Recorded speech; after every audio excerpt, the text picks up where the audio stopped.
Good morning, dear student. Today I am going to explain some question related to linear programming, dear student.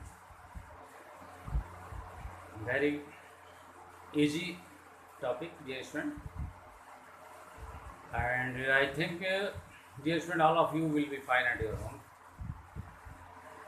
and all of you will be also understanding well what I am teaching. But, dear student, if any of you will have any doubt, then you can ask. You can call to me or you can send your message on my personal WhatsApp. Dear student, I have already taught you linear inequality in 11th class. Dear student, remind, I have already taught you in 11th class linear inequality. Those questions which I am going to explain here, that is very easy. And yes, student, I have written that question on this board. Read carefully, and I am going to explain. Let's understand this question. How will you solve?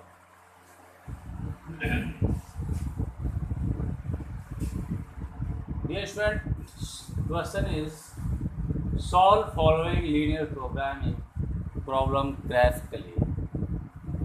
Maximize z equal to 4x plus y subject to constants x plus y less than or equal to 50, 3x plus y less than or equal to 90, x greater than equal to 0 or y greater than equal to 0.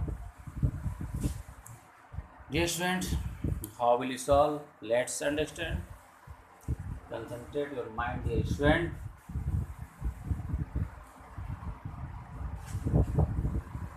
First of all, dear student, we will make graph of first equation. What is? We will write x plus y equal to 50, and second equation is what? 3x plus y that is equal to 90. Dear student, we got here two equation, x plus y equal to 50 and 3x plus y equal to 90. Just we plot on graph these two equations. Dear student, that is x-axis,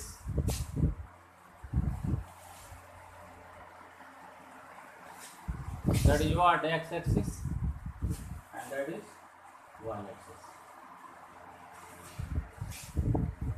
Dear students,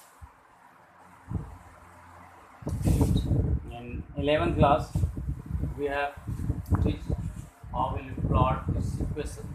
Also in 10th class, put x equal to 0 in this equation. Put x equal to 0. What will you get? You will find 50. Dear student, and dear student, when you will put y equal to 0, you will get what? 50. When you will put value of x 0, you will get value of y 50. And dear student, when you will put value of y 0, then you will get value of x what? 50. Dear student, that is x, that is y, 0, 50, and that is 0, 50. And dear student, for second equation, here put x equal to 0, what you will get? Y equal to 90. And dear student, when you will put y equal to 0, you will get what? That will be 0, therefore 3x equal to 90. When you will solve, the value of x will be 30. Dear student,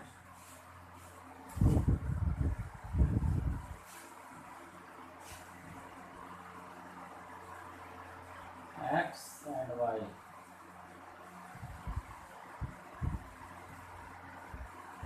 When x is 0, y equal to 90, and when x is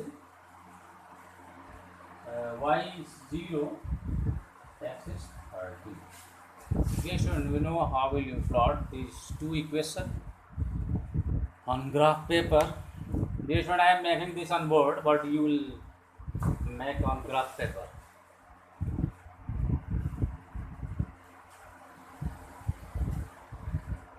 Dear student, now I am going to erase this. And dear student, x equal to 0. First equation is this, second equation is this, third x equal to 0.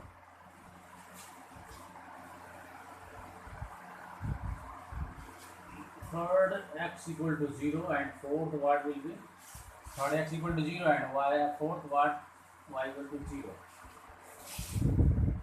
तो dear student, ये जो हमें 1 2 3 4 equation मिले हैं, इसे हम लोग graph paper पर शो करेंगे. We will plot on graph paper.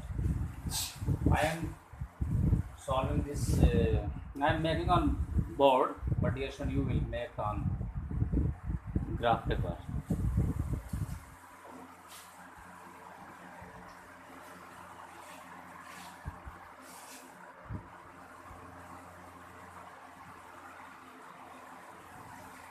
Dear student,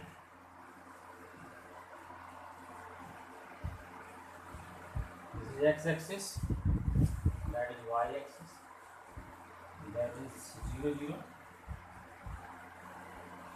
So dear student, x equal to 0 and y equal to 0.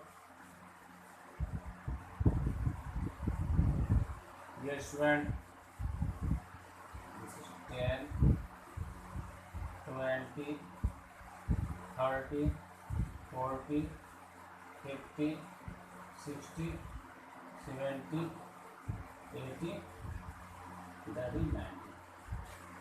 X-axis, and that is 10 20 30 40 50 60 70 80 90.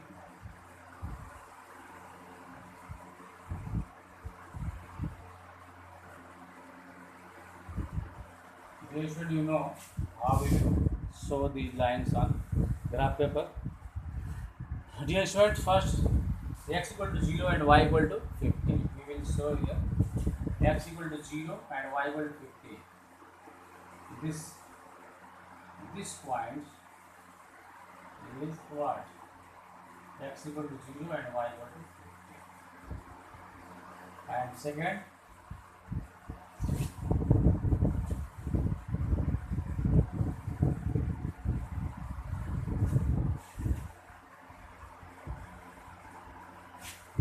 Second year student, हमने क्या पुट किया था? पहले में हमने x इक्वल टू 0 पुट किया तो y हमें क्या मिला था? 50 मिला था. और दूसरे में हमने पुट किया होगा डियर स्टूडेंट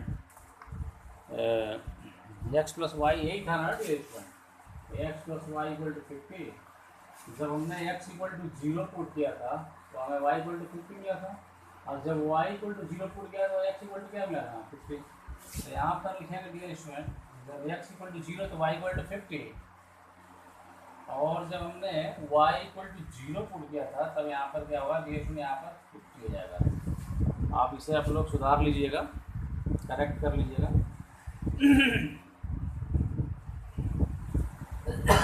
जब हमने x इक्वल टू 0 रखा तो y इक्वल टू क्या मिला? 50.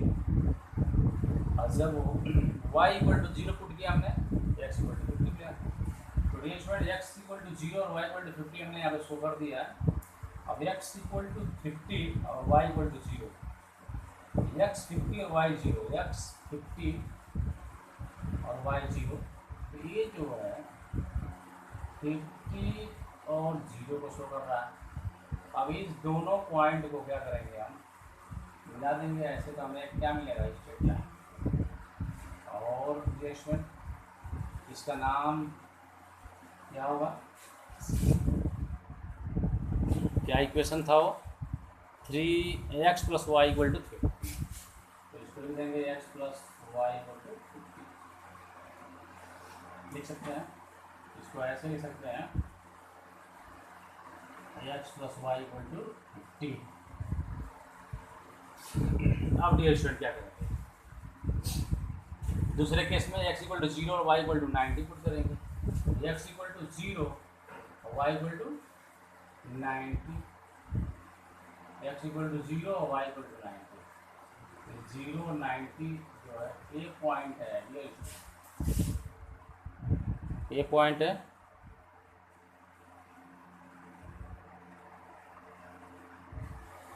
और x इक्वल टू 30 और y equal to 0, 30 x 30 y 0 हो गया।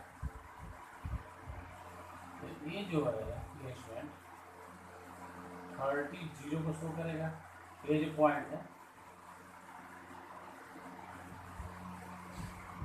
अब क्या करेंगे, इसे हम मिला देंगे, इस पॉइंट को इस पॉइंट से मिला देंगे।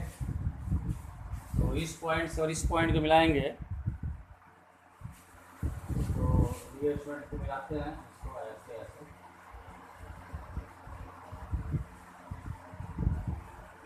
ऐसे मिला दिया हमने। तो इसका नाम लिखेंगे हम लोग, क्या नाम लिखेंगे, क्या इक्वेशन था, 3x plus y equal to 90, 3x plus y equal to 90। तो ये स्टूडेंट हमने ग्राफ बना दिया है। अब हमें बाउंडेड एरिया फाइंड करना है। क्या फाइंड करना है स्टूडेंट, बाउंडेड एरिया। तो सबसे पहले पता करते शेडेड रीजन किधर होगा। तो पहला इक्वेशन डी स्टूडेंट क्या था, पहला इक्वेशन क्या था dear student, x plus y inequality के साथ x plus y less than equal to 50, और second equation 3x plus y less than equal to 90, 3x plus y less than equal to 90। Rearrangement अब हम क्या करेंगे, इसमें क्या करेंगे, x इक्वल टू 0 और y इक्वल टू 0 पुट करेंगे, पुट करते हैं। तो 0 plus 0 less than equal to 50, 0 less than equal to 50, 0 50 से कम है ना, ये इक्वल, इसका मतलब ट्रू है, 0 50 से कम है, इसका मतलब है ट्रू है। तो ये जो x प्लस वाई वाला जो लाइन है, x प्लस वाई वाला जो लाइन है, इसके नीचे वाला जो पोर्शन होगा इधर का, ये शेडेड रीजन होगा, शेडेड पोर्शन होगा, इधर होगा। यानी हम जो शेड करेंगे इधर करेंगे, इसके नीचे की तरफ। अब ये जो सेकंड इक्वेशन है, इसमें भी x इक्वल टू 0 पुट करते हैं और y इक्वल टू 0 पुट करते हैं रिएक्शन। अब देखते हैं ट्रू है कि नहीं, तो पुट कर दीजिए, 0 × 3 0 plus 0 less than equal to 90, 0 less than equal to 90, 0 90 से छोटा है, ट्रू है। इसका मतलब ये हो गया कि ये जो इक्वेशन है 3x plus y equal to 90, इसके नीचे वाला है, यानी इधर का पोर्शन जो है शेडेड पोर्शन में आएगा। अब क्या करेंगे, इसके बाद हमें बाउंडेड रीजन पता करना है। बाउंडेड रीजन मतलब जो कुछ दिया हुआ था ना उसमें क्वेश्चन में, सब्जेक्ट टू द कंस्टेंट में x plus y less than equal to 50, 3x plus y less than equal to 90, x greater than 0, x greater than equal to 0, y greater than equal to 0, ये जो condition दिया हुआ था उसके according हमें bounded reason पता करना है। तो बाउंडेड रीजन क्या होगा, ये स्टूडेंट ये होगा, this is bounded region, this is what, bounded region. अब हम क्या करेंगे, no dear student, no this is not,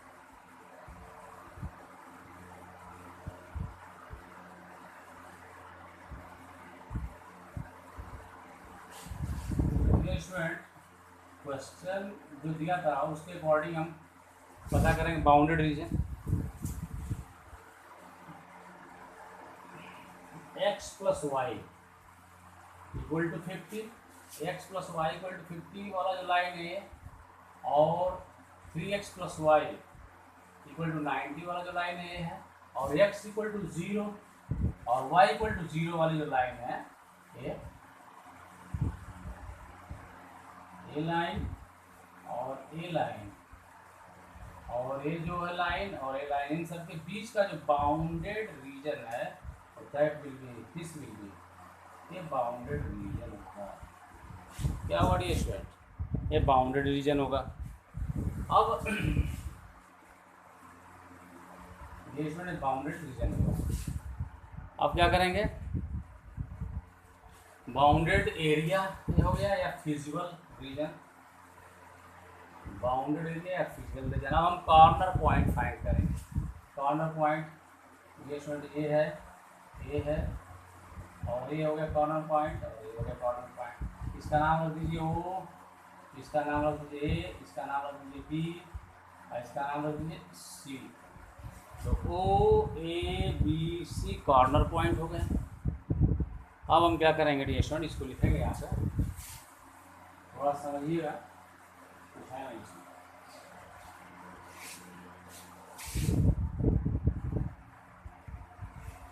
corner point, corner point लिखेंगे इधर और क्या लिखेंगे, corresponding value of Z.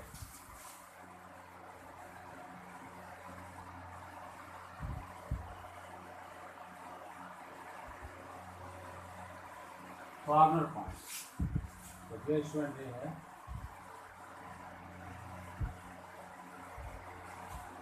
Corner point, क्या है ये स्टूडेंट 0 0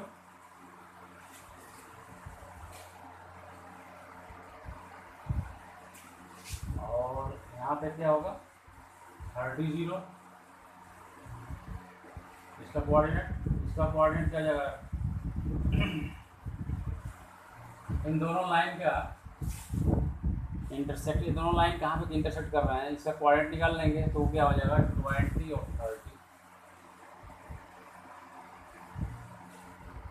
और सी पॉइंट का कोऑर्डिनेट क्या आ जाएगा 0 50।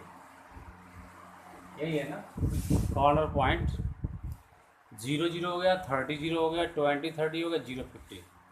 अब जो था कोरस्पॉन्डिंग वैल्यू ऑफ जेड कैसे फाइंड करेंगे, जेड का वैल्यू क्या दिया था, z equal to 4x plus, z equal to क्या था 4x plus,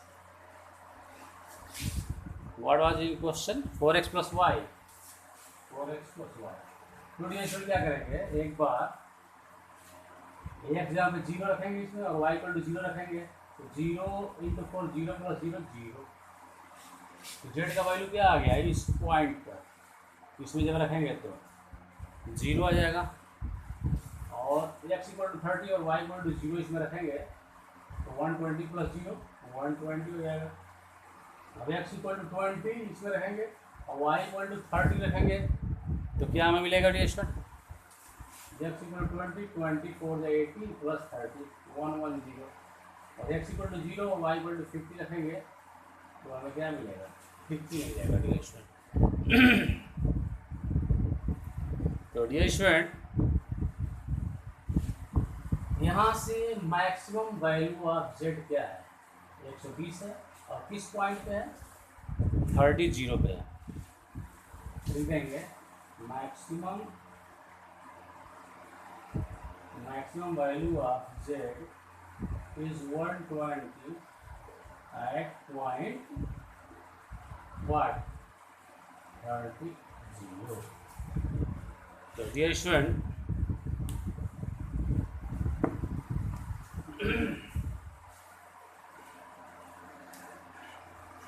I hope dear student you must have understood what I teach just, dear student, but any of you will have any doubt then you can call to me. Very easy topic, very simple. Those students who have studied inequality in 11th class, they can solve, and those students who know how will plot on the graph paper,